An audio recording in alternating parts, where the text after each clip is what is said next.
Ngiyabingelela ithandwa zezulu, nibingelela uPastor Busi.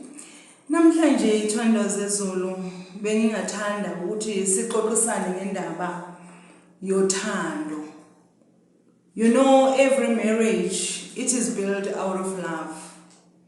But umbuzo uthi olunjani lothando esakha kulo imishado yethu uma ngabe egcineni kwako konke sizithola sesidivorce. Uma ngabe egcineni kwako konke sekunomunye phakathi kwabantu abashadile ozokhipha igama athi mina ngisenalo uthando lwakho. Mina angisafuni ukuhlala kulomshado ngenxa yobuhlungu ongizwise bona. Uthini uNkulunkulu ngendaba yomshado? Uthini uNkulunkulu ngendaba yothando? Ngoba uma sikhumbula kahle indaba yothando iyaqala ensimini.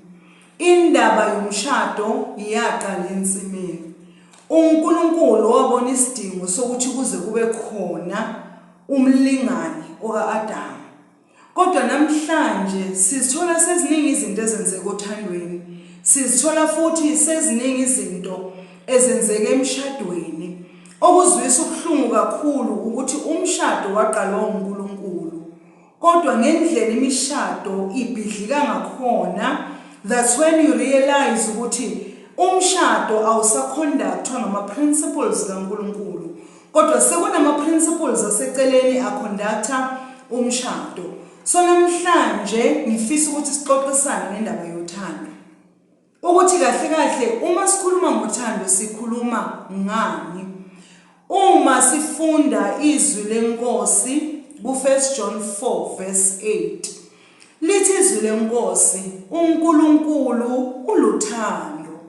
uNkulunkulu uluthando. So uNkulunkulu eluthando, that means God is a source of love. If uNkulunkulu is a source of love, kuza kanjani ukuthi sizithole manje sithi sishadile bese umunye athi mina ngisenalo uthando lwakho? Mina angisafuni ukuhlala nawe. Mina sengilimele sekwanele. Engithanda ukusho ukuthi into yokuqala esiyenzile okuyiphutha ukuthi sicabanga ukuthi sizokwazi ukuthanda singakaqali saba ne-relationship nomnikazi wothando. uNkulunkulu eyisource yothando. uNkulunkulu kunguye oza nothando, engumnikazi wothando, ewuthando yena ngokwakhe. Then definitely we need to have a relationship noNkulunkulu ezosenza ukuthi sikwazi ukufunda kuye ukuthi konje masikhuluma ngothando sisho ini. Iqiniso lithi even the church today kunzima ukuthanda noku-understanda nokumastera the language of love ngenxa yokuthi even ibandla lishiftile ebukhoneni bukaNkulunkulu. Kuyamangalisa ukuthi thina izinto that we reject are the things lezi uNkulunkulu angazirejecti, azibheka ngelinye iso elihlukile, aze akhona ukuziyuza zibonakala ukuthi zivaluable kuye. Kodwa uma kufika on the church, it's a different story. Ibandla aliboni lokhu Jehova akubonayo. Yingakho ngithi namhlanje ngingathanda ukuthi sikhulume ngale language yothando ukuthi uNkulunkulu eyisource yothando. Umbuzo uthi sikwazi kanjani ukuthanda singekho ebukhoneni bakhe? Sikwazi kanjani ukuthanda the other person kodwa singenayo i-relationship noNkulunkulu? Ngoba into yokuqala is to build a relationship with God. Uma sesinobudlelwane noNkulunkulu, uma sesiyamkelile insindiso le esingayifuni, ngoba lithi izwi lenkosi, it is true insindiso ukuthi sikwazi kubizwa ngabantwana bakaNkulunkulu. So umbuzo uthi asifuni ukusindiswa, asifuni ukuba abantwana bakaNkulunkulu, asifuni futhi ukuba nobudlelwane noNkulunkulu. But on the other side, we want to love. Umbuzo uthi siyothanda kanjani? if the source of love singena relationship nayo. Izwi lenkosi lithi uNkulunkulu luthando.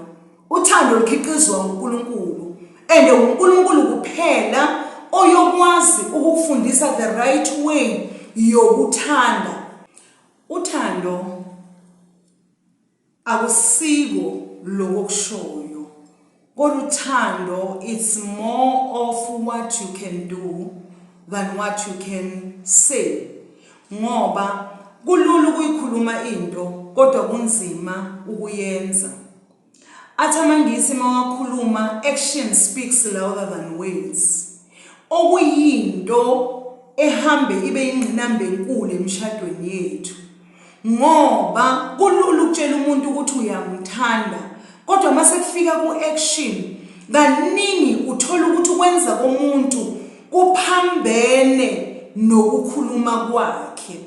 And kuba yinkinga ngoba silindele izenzo, asilindelanga ukukhuluma. Uma ubheka uthando lukaNkulunkulu kubantu, ungabona umehluko omkhulu. uNkulunkulu asimboni, but when we pray we get the results, and that assures us ukuthi ngempela sinoNkulunkulu. Kodwa umuntu engizothi ngishade naye akhulume into kodwa hluleke ukuyenza, then that's another story. Ngoba lokho kwenza ukuthi uma ngimbheka ngiyehluleke ukumethemba. Makakhuluma izinto angakwazi ukuzenza kungenza ngehluleke ukumethemba. Ukuthemba kuyinto ebalulekile. It is very important ukuthi mawushade nomuntu uthi uyamthanda uphinde futhi uthembeke. Kodwa kufuna ukuthi uqale ukuthembeka ezintweni ezincane, like the promises we make. Umuntu akasabu ukwenza isithembiso athi ngesikhathi esiso ngifuna ukuthi senze so. The next thing, the very same person owenza isithembiso ahluleke ukusifulfilla. And mabaqala bathi bayambuza ukuthi mara you promised this thing and you didn't do it. Esikhundleni sokuthi apologize, azibone iphutha, ufuna ukujustifya. Then that is not love, because uthando liyamhlonipha omunye umuntu. When you say you love, you must look at the way God has loved the church. You must look at the way uNkulunkulu amthande ngakhona umuntu. Ubheka amaphutha umuntu awenzele uNkulunkulu, kodwa uNkulunkulu wandlula kukho konke waqhubeka wamthanda umuntu. Namhlanje imshado yethu ayifeyili ngoba mhlawumbe we need something special, but kunezinto esisuke kuzo. Eyoqala okuwuthando, the agape love le eyenza uNkulunkulu kuJohn 3 verse 16, wathanda izwe waze wanikela ngendodana yakhe. In love we sacrifice a lot of things to accommodate our partners. So thandwa zezulu, othandweni there are many things that we sacrifice. There are many things ekumele ukuthi sishiye emuva for the sake of building land esifuna ukuyakha, because marriage is unique. Marriage yinto kaNkulunkulu, akusiyinto yabantu, akusiyinto yabaphansi, kodwa yinto kaNkulunkulu, iqale uNkulunkulu. So ayikwazi ukujika manje bese iba yinto yabantu. Engifuna ukukusho ukuthi uthando, it's more of what you do than what you say, because kaningi imishado yethu ikheka at an early age because of the promises that we make. Sesiwenzile sigcine singawafulfili. Uthi ungayifulfilanga uphinde ungazisoli futhi ufuna ukujustifya. Uyabona, that is a problem, and that shows another problematic attitude, because umuntu onephutha udinga ukuthi azibone yena ukuthi unephutha. But kaningi sithanda ukudlala the game leyo yokusolana. Usola umuntu ukuthi no, if when you didn't do this, maybe lokhu ngaba kwenzekelanga. If wena bongenzanga so, ngabe lokhu kwenzeke ngalendlela. But the most important thing, kumnandi ukuthi emshadweni both partners fanele bakwazi ukuthoba. Ukuthoba kusuka umuntu wesifazane kuphela. Yes, the word of God says owesifazane akayithobele indoda yakhe, but nendoda uma ngabe ingenzanga kahle fanele ithobe ikwazi uxolisa, hayi uyothenga iphakethe lama chips ibuye nalo then wena sekufanele uzicabangele ukuthi oh njengoba thenga ibanana sekasho ukuthi uyaxolisa. It doesn't work like that. Uthando liyamhlonipha omunye umuntu, uthando liyamthobela omunye umuntu, uthando liyamlalela omunye umuntu. So we're missing that agape love, and there is no way we can be able to love each other when we are very far from God. But into yokuqala ukuze sikwazi ukuthanda kahle and nalolu thando ukuze lukwazi ukuba sustainable emishadweni yethu, we need to have the foundation. That foundation is God, the source of love. If the source of love is part of our marriage, then nothando lwethu alungeke luphele. Because kama mpela imishado eminingi iphelile imthando imishado mawuthi uyabuza umuntu akutshela ukuthi no bengasena ama feelings for this person. The question is bekuma feelings no understand ama feelings or izinkanuko or whatever lebe yenzeka, ngoba uma ngabe kwazi kuphela kusho ukuthi phela bekuyizinkanuko, then there was no love there. Bekunezinkanuko, and izinkanuko we surely know ukuthi it's just a temporal thing that is passing, because marriage is built out of many things.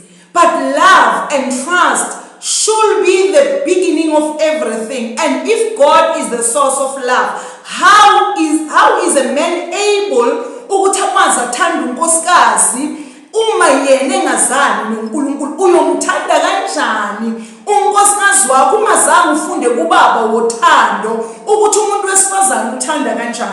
uNkulunkulu kuphela kusibangani bakho abazokufundisa ukuthi unkosikazi uthandwa kanjani, unkosikazi uyahlonishwa, unkosikazi unakelelwa kanjani. Lezinto sizifunda kumnikazi wothando okunguNkulunkulu. Lezinto sizifunda kumdala weyinsuku. uNkulunkulu bengeke aqala umshado uma ngaba ngazi ukuthi fanele ku-operate kanjani emshadweni. The other thing ukuthi sifuna ukuthatha imishado yethu siyifanise nemishado yabanye abantu.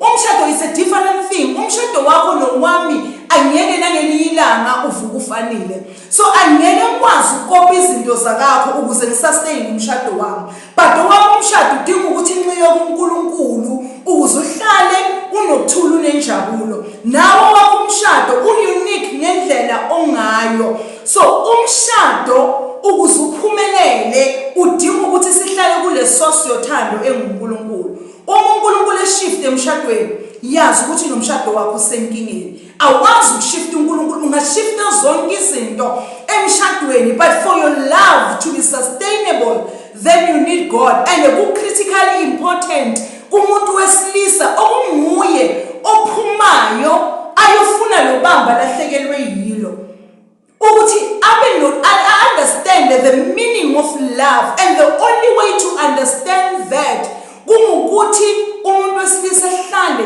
ebukhoneni bukaNkulunkulu, abe nobudlelwane noNkulunkulu, abe nobudlelwane noBaba, so that anything that happens umuntu wesilisa abe able to learn from the Father how to love. It is only God who will teach a man the proper way of loving unkosikazi wakhe, of loving ifamily yakhe, of loving abantwana bakhe.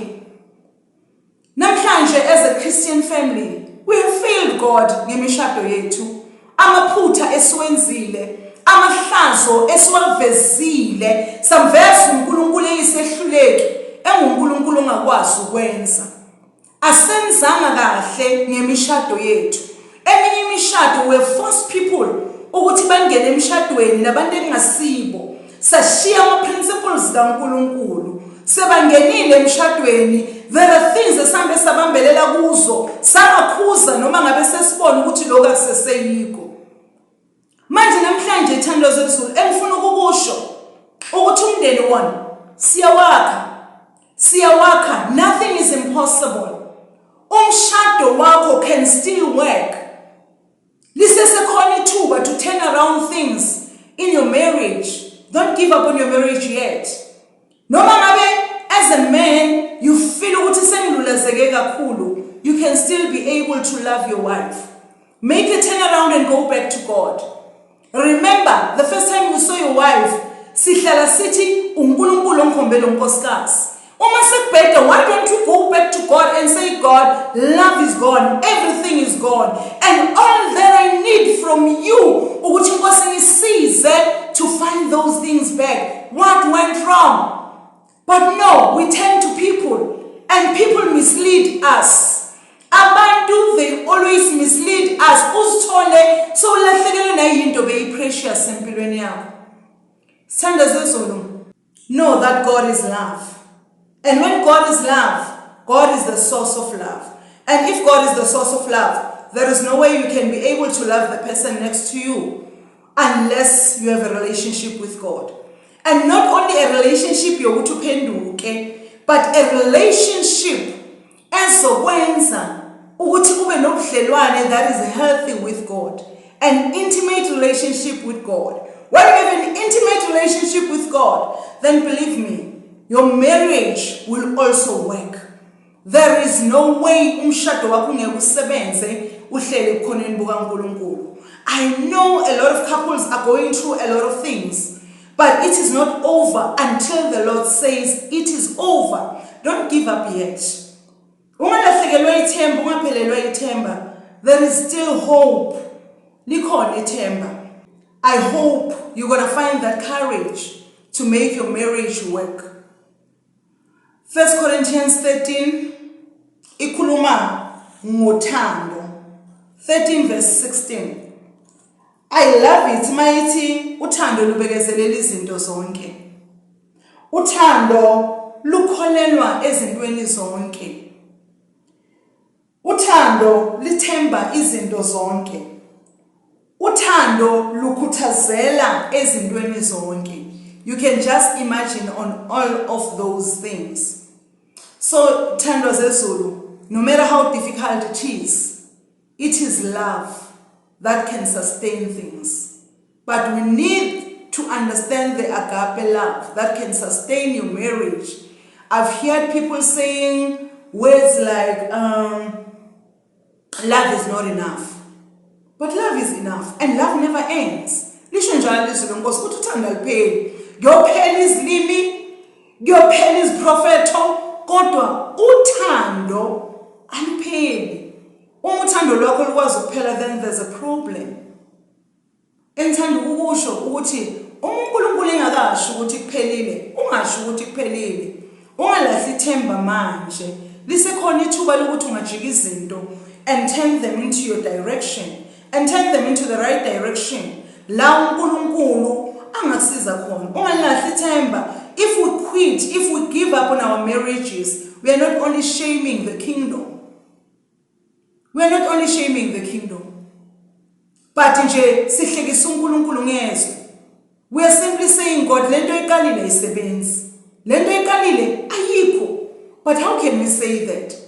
If we believe that God is alive, how can we say that marriage cannot work?